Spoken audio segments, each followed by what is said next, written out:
네, 이어서 운임의 종류에 대해서 말씀드리겠습니다. 운임은 무엇인가? 물건을 이송해주고 물건을 지역 간 이송을 해주고 받은 비용을 의미합니다. 자, 그리고요, 운임과 관련된 종류는 다음과 같이 양이 기준이 되는지 가격이 기준이 되는지 뭐 기타 등등의 운임에 대한 그 운송 수단이 기준이 되는지에 따라서 나뉘게 되는데 그거에 대한 설명을 간단하게 드리고요.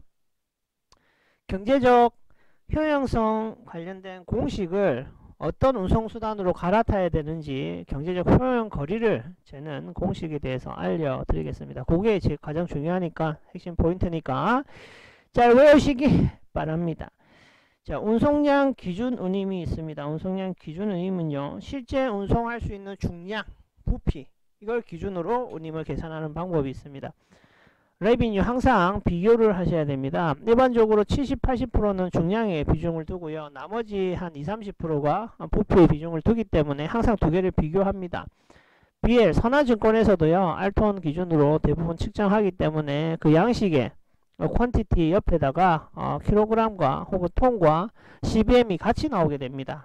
그래서 CBM이라는 부피 단위를 통해서 두 개 중에 어떤 게 큰지 산정하는 게 중요합니다. 실제 운송량 비례 운임입니다. 운송하는 양을 기준으로 그리고 운송수단의 크기를 기준으로 적용하는 것을 의미합니다. 그래서 많은 물량을 적용할 때 많은 물량의 단위당 가격을 싸게 측정해서 운임을 적용하는 거고요. 운송수단의 크기 기준으로 해서 운임 측정을 하는데 운송수단이 크면 클수록 단위당 운임은 낮아지고요. 그 운송수단이 작으면 그 단위당 운임이 높아지게 됩니다. 대량 화물은 할인이 들어간다는 거죠. 자, 이렇게 보시면 되고 총 운송량 기준 운임이 있습니다. 딴 건 상관없어요. 운송 차량의 크기에 관계없이 풀 요금제로 적용하는 경우가 있습니다. 총 운송량에 따라서 그 기준이 된다. 자, 여기서 나오는 풀 요금제라는 거는 한 번씩 기출에 나오는 부분인데요. 여기는 운송 거리에 상관이 없어요. 운송 거리에 관계없이 뭐 기준으로 운송 기간과 서비스 수준만으로 약정을 합니다. 그리고 이후에 발생이 되는 운송 차량과 운송 방법, 운송 순서에 관해서는 전부 다 누구 책임? 운송업자의 책임 하에서 운영이 되는 개념이다 라고 보시면 됩니다. 그래서 운송 거리에 관계없이 이게 중요하죠. 자, 풀요금제 설명드렸고요. 운송거리 기준 운임이 있습니다. 거리에 관계없이 단일적으로 아니면 비례해서 체감 운임과 지역 운임 등으로 나뉘어서 설명을 드릴 수가 있고, 단일 운임은 운송 모든 거리를 다 가산을 하는 겁니다. 상관없어요. 모든 거리 다 더하시면 돼요. 그래서 모든 운송거리를 체크하십니다. 자, 모든 운송거리를 운영 가능한 운송거리로 보고 그에 대한 평균 가격을 산출해 가지고 적용하는 거더라. 자, 비례 운임은요, 운송거리만큼만 운임을 받는 것입니다. 예를 들어서 우리나라에서 호주를 가기 위해서 홍콩을 경유해야 되는데 그 경유한 거리만큼 이후에 다른 선박에 실린다면 그 홍콩까지의 거리만 비례해서 운임을 적용하고요. 자, 이런 것도 많지만요, 가망성을 유지하지 못하고 홍콩이나 일본에서 환적지를 선택해가지고 이송하는 경우에도 선주가 분명히 잘못한 경우라 하더라도 비례해서 우리나라에서 일본까지 운임, 우리나라에서 홍콩까지의 환적지까지 운임을 내게 되죠. 자, 체감 운임입니다. 체감 운임은 거리의 증가에 따라 가지고 거리의 증가입니다. 운임을 측정하는 거고요. 거리가 많이 증가하면 증가할수록 낮은 운임을 적용을 합니다. 단위당 낮은 운임이에요. 자, 단위당 낮은 운임을 적용을 하게 됩니다. 자, 지역 운임이고요. 지역 운임은 일정한 지역별로 동일한 운송 단가를 적용합니다. 그래서 섹션을 정해요. 일정한 바운다리를 정해서 그 지역 내에서 발생되는 운임은 같은 단가, 타리프를 가지고 적용을 하는 겁니다. 그래서 일정한 지역별로 이렇게 체크를 하십니다. 자, 수요 기준 운임이 있고요. 수요와 공급에 따라서 결정하는 방법인데 보통 입찰제 또는 이렇게 수요와 공급의 원칙에 따라서 원하는 사람이 나왔을 때 그에 대한 공급 가격을 선정을 하고요. 그 공급 가격 중에서 가장 낮은 가격을 측정해서 운임으로 측정을 해서 운송하는 게 여기에 포함됩니다. 대절 운임이고요. 대절 운임은 차량 또는 운영 요원을 포함하여 가지고 임차를 하는 방법을 의미합니다. 그래서 차량의 오퍼레이션 관련된 모든 세팅이 다 이루어진 상태에서 운임 계약하고요. 차후에 발생되는 기름값, 유대 같은 경우에도 빌린 사람이 내시면 되겠습니다. 자, 기본적인 운임의 계산 방법이 나오고요. 거리대별 운송 단가 곱하기 운송량, 운송거리 곱하기 운송량 곱하기 통키로당 운송 단가를 곱하시면 운임이 나옵니다. 자, 운임의 종류가 있고요. 종가 운임이 있습니다. 뭐 가치가 기준이 된다. 그래서 value, 그죠? 가격이 기준이 된다. 그래서 종가 운임입니다. 가격에 따라 차등 적용을 합니다. 운임 차등 적용. 종량 운임이 되고요. 대부분 여기에 들어가죠. 자기가 원한다 하면 종가를 할 수 있지만 대부분은 종량 운임을 측정을 하게 됩니다. 그래서 그 기준이 되는 게 용적과 중량이더라. 그래서 용적 중량 기준으로 운임을 산정하는 것을 의미합니다. 자, freight of kinds FAK입니다. 시험에 제일 잘 나오죠. 이거는 통째로 체크를 하시고 외우셔야 됩니다. 품목에는 관계없이 모든 운임을 동일한 운임을 측정해서 적용하는 겁니다. 자, 부적운임 나오고요. 부적운임은 같은 말로 공적운임이라고 합니다. 부적운임과 공적운임은 같은 말이다. 매번 이야기 드리지만 데드 플레이스라고 하고, 데드 플레이스는 데드 스페이스에 대한 공간에 발생했을 경우에 부적운임이 별도로 발생이 되고요. 포워더가 20피트 컨테이너를 렌탈을 해가지고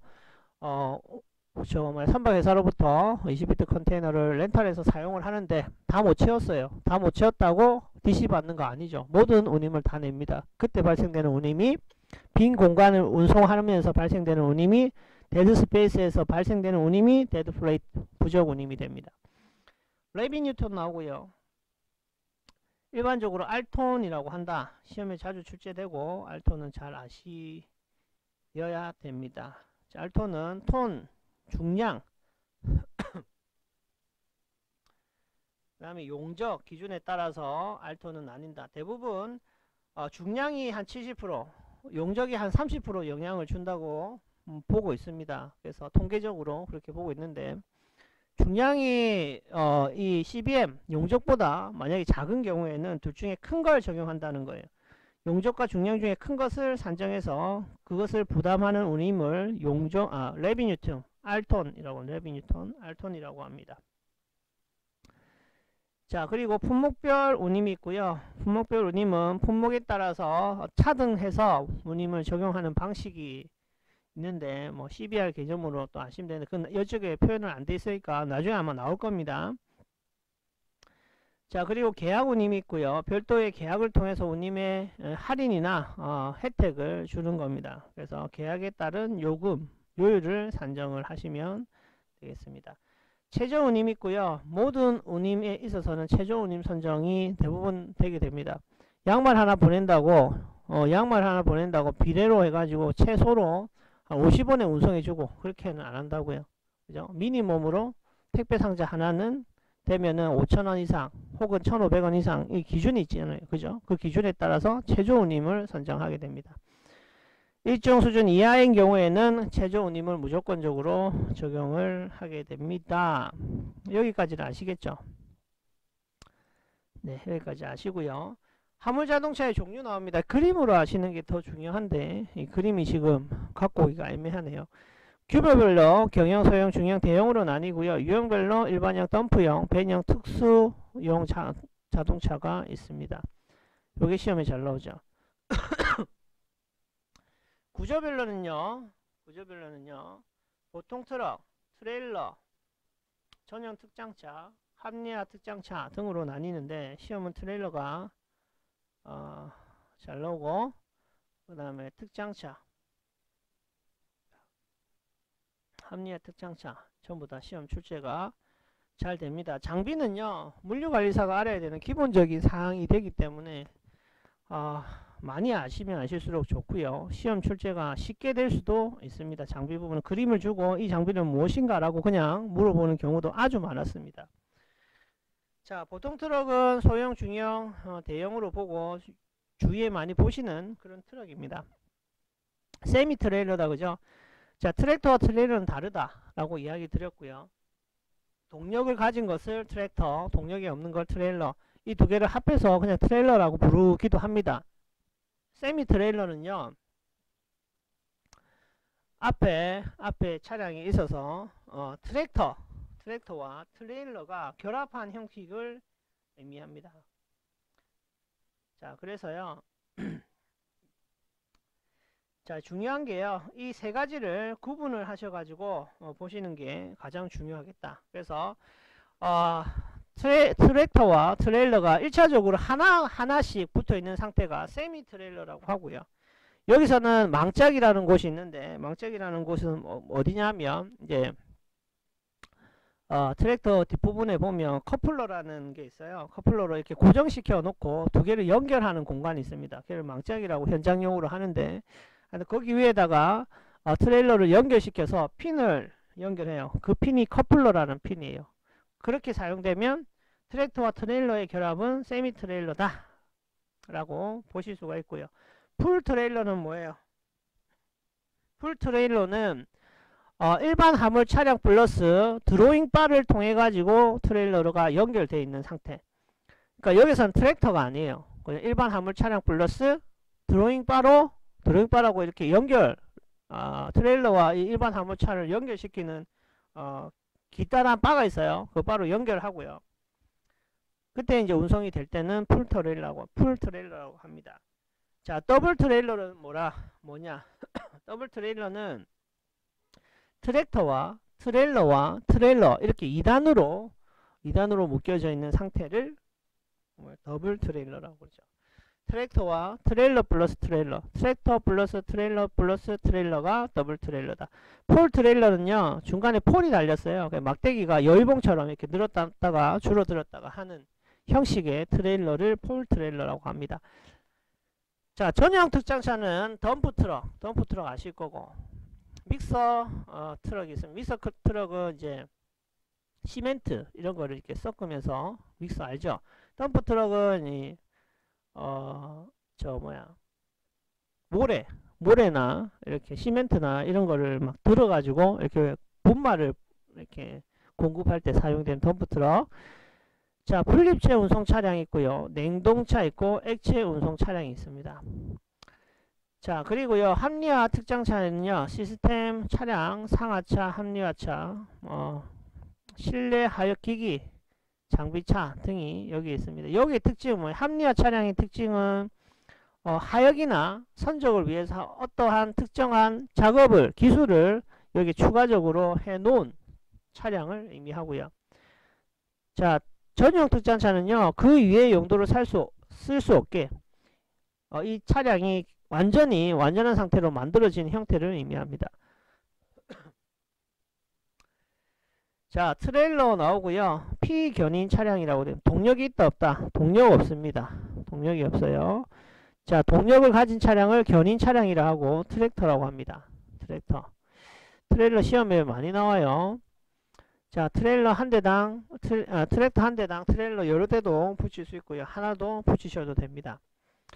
자, 트레일러의 종류는 평상식 일반 트레일러가 있고요. 저상식 트레일러는 이제 구조넷과 같이 목이 이렇게 쭉 늘어나가지고 조금 많이 낮은 거예요. 많이 낮은 형태에서 트레일러가 붙어 있는 게 저상식 트레일러. 왜? 총고가 높은, 그죠? 그러니까는 전고라고 해야지. 전고. 화물의 전고가 높은 상태의 화물을 이송을 시키기 위해서 군용 전차 같은 경우에 높이가 높기 때문에 저상식 트레일러로 이동을 시키고, 중저장식은 중간 정도.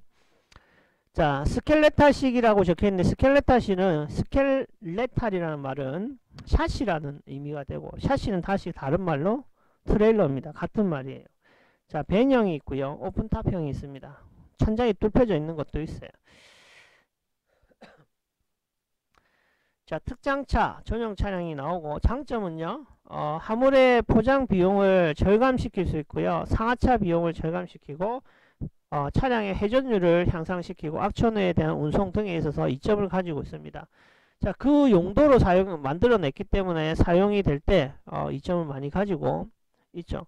자, 콜드체인이라는 게 있습니다. 콜드체인은 해당 차량에 실외기가 달려져 있어 가지고 차량 내의 온도를 조절할 수 있습니다. 냉동, 냉장, 저온, 정온으로 맞추면서 식품의 컨디션을 맞춰낼 수 있다는 거죠. 그래서 생산지에서 소비지까지 운송함에 있어서 제품을 정의 바르게 이송을 할 수 있겠다. 합리화 특장차가 있고요. 합리화 특장차는 상하차 작업에 대한 기계화, 일반 차량에다가 개조한다는 개념으로 보시면 돼요. 그 상황에 맞춰 가지고 개조해 놓은 것이다. 자, 상하차 작업이 가능하게끔 기계화 시키거나 적재함을 달거나 뭐 효율화를 시키기 위해서 여러가지 기능 등을 추가하고요. 그리고 운송 화물에 대한 안정성을 향상시키고 상하차 비용에 대해서 절감하기 위해서 만들어 놓은 합리적 차량을 의미합니다. 자, 그림으로 보는 게 제일 좋은데 여기는 지금 그림이 없습니다. 자, 트럭 운송의 원가 절감 지표가 있고요. 가동일 계산하는 것은 총 영업일수에다가 가동일수를 나눠주면 됩니다. 곱하기 100을 하시면 퍼센테이지가 나오죠. 영업일에 모두 다 그 가동을 했다라고 보기는 힘들고요. 실제적으로 그 제품을 선적을 해서 그거를 이동시켰던 그 일자가 가동일이 됩니다. 실제 영차율이 가동이 되는 거죠. 그래서 택시도 마찬가지지만 30일 중에 가동이 가능한 가동 일수가 며칠이 되겠습니까? 한 15일에서 20일 정도 보시면 되겠죠. 실차율은 뭐예요? 총 거리 주행분의 적재 거리입니다. 적재를 하고 이동한 거리를 의미합니다. 자, 영업일 중에 총 영업일 중에 가동 영업일수가 가동률이고요. 곱하기 100. 실차율은 총 주행 거리분의 적재 거리가 실차율이 됩니다. 자, 적재 가능한 총 중량 분의 적재 중량이 적재율이 되고 여기에다 곱하기 100을 하시면 됩니다. 자, 실차율은 영차율과 같은 말이고요. 1-공차율이 됩니다. 공차율에 1을 빼주면 영차율이 된다라는 거죠. 왜냐? 경우의 수가 두 개잖아요. 공차이거나 영차이거나 비어있는 상태거나 찬 상태 두 개이기 때문에 이거를 100으로 기준으로 나눠주면 이런 식으로 실차율과 영차율을 표현해낼 수가 있게 됩니다.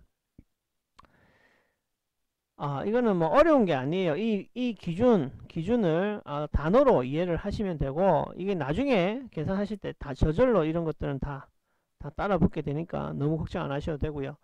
경제적 효용성, 효용거리, 이게 이제 꼭 외우셔야 되는 겁니다.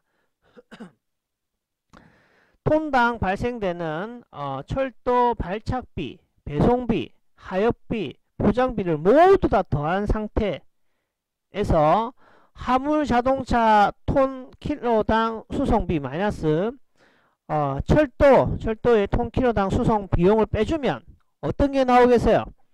실제로 화물 자동차가 이송한 수송 거리 대비해서 그걸 반영해서 철도가 이송될 때 어느 게 두 개 중에서 어느 게 더 합리적이냐 해서 철도의 톤킬로당 수송 비용을 빼주면은요, 철도가 원래 단위당 톤킬로 수송비가 싸겠죠. 화물 자동차보다. 화물 자동차가 훨씬 더 비싸잖아요. 그죠? 그 거리가 어느 시점이 되면 이 비용을 다 상쇄시킬 수 있느냐라는 겁니다. 그래서 그 비용이 철도 발착비, 그죠? 톤당 철도 발착비, 배송비, 하역비, 포장비를 합친 금액이 됩니다. 그래서 요걸 계산해서 그 거리만큼을 산정을 해낼 수가 있습니다. 앞에 나왔듯이 톤당이라는 게 계속 붙어야 돼요. 이유는 이 기준 자체도 화물 자동차의 톤당 운임이기 때문입니다. 그래서 앞뒤로 톤당이 다 위아래로 맞아야 되기 때문에 맞아야지 거리라는 게 산정이 정확하게 되기 때문에 1톤당 철도 운송비, 하역비 등이 여기에 해당이 된다. 자, 그리고요, 철도의 톤당 톤키로당 운임을 빼주시면 된다. 그래서 화물 자동차가 가는 거리의 운임, 톤키로당 운임이 철도의 톤키로당 운임을 뺀 가격에서 그 가격이 나머지 비용에 있어서 상계되는 시점을 찾는다 라고 보시면 됩니다. 자, 이 문제를 하나 풀어보면 더 명확하게 알겠지만 이거는 다음번에 제가 보여드리는 게 맞는 것 같아요. 예시를 하나 제가 들어보겠습니다. 좀 들어볼게요. 자, 톤키로당 철도의 톤키로당 운임이 650원이라고 칩시다. 1톤을 가지고 1km를 가는데 평균 운임을 낸 것이 650원이고요. 화물 자동차의 톤키로당 운임이 1,500원 정도 된다고 가정을 합니다. 일반적으로 당연히 배후부지를 이게 만들어내는 데까지 부대 설비에 대한 비용은 철도가 많이 일어나지만 화물 자동차는 그런 거 필요 없어요. 하지만 운영 경비가 화물 자동차가 항상 많이 나오기 때문에 연비도 문제가 되고 사람도 문제가 됩니다. 자, 그렇기 때문에 화물 자동차가 늘 평균적으로 톤키로당 운임이 비싸게 됩니다. 그래서 1,500원 마이너스 650원인 경우에 1톤당 철도 운송 및 하역에 대해서 비용이 발생이 됐어요. 그 비용이 11만 9천 원이었다고 가정을 해볼게요. 그러면 11만 9천 원 이 비용이 상계되는 시점에 단가의 변화인 화물자동차 마이너스 철도의 톤키로당 운임을 하면 1,500원 마이너스 650원 분의 11만 9천 원이 됩니다. 그러면 얘가 톤키로당 기준으로 해서 거리라는 게 산정이 됩니다. 그 거리가 약 140km가 되겠죠. 140km. 맞습니까? 자, 다시 한번 해볼게요. 화물자동차의 톤키로당 운임은 1,500원 산정하고요. 그죠? 마이너스 철도의 톤키로당 운임이 싸니까 650원, 그러니까 850원의 기준 운임의 차이가 납니다. 자, 톤키로당 추가 부대 비용이 850원에서 어떤 시점에 상계가 되냐, 어느 정도의 거리를 갔을 때 상계가 되는지를 아는 거잖아요. 850원을 11만 9천원에다가 나눠주는 겁니다. 다시요. 11만 9천원 나누기 850원 하면 그죠? 다시요. 11만 9천원 나누기 850원 하면 140km가 나오네요. 자, 이렇게 풀어보시면 되겠습니다. 감사합니다.